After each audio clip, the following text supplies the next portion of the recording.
আচ্ছা, মাঝে মধ্যে হয় না এই কালকে থেকে আমি সব ছেড়ে দেব, কালকে থেকে আমি 5 ওয়াক্ত নামাজ পড়বো, এগুলো বাদ ওগুলো বাদ ওগুলো বাদ, হয় না?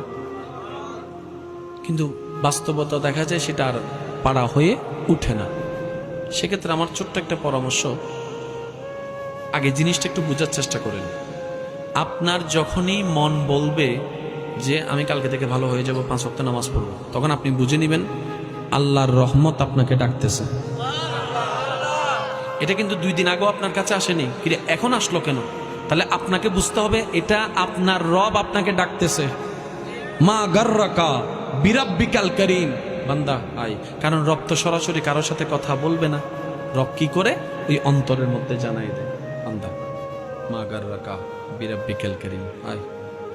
তখন কিন্তু আপনার সেই ইচ্ছাটা জাগে। এবার আপনি এই ইচ্ছায় সাড়া দিলে রাগ করবে কে? শয়তান। এবার শয়তান এখানে একটা ট্রিক খেলে, যেটা আমরা বোঝার চেষ্টা করি না। শয়তান বলে যে আচ্ছা ঠিক আছে, কালকে থেকে পড়বো আর কি। আপনি বলেন যে হ্যাঁ ঠিক আছে, এই কালকেটা আর আসে না। শয়তান ভালো করে জানে এরে যদি কোন রকম বুলাইয়া কালকে পর্যন্ত বলাইতে পারি, তাহলে কাল আর আমি আসতে দিব না। কারণ এখনের ফিলিং আর কালকে থাকবে না। আপনার আমার করণীয় হচ্ছে, এখন মন চাচ্ছে এখন নামাজে দাঁড়ায় যাব, ফরজ নামাজ না থাকলে নফলে দাঁড়ায় যাব, কোরআন তেলাওয়াত করে যাব, দেখবেন যে আপনার কাজ হয়ে যাবে। সুবহানাল্লাহ।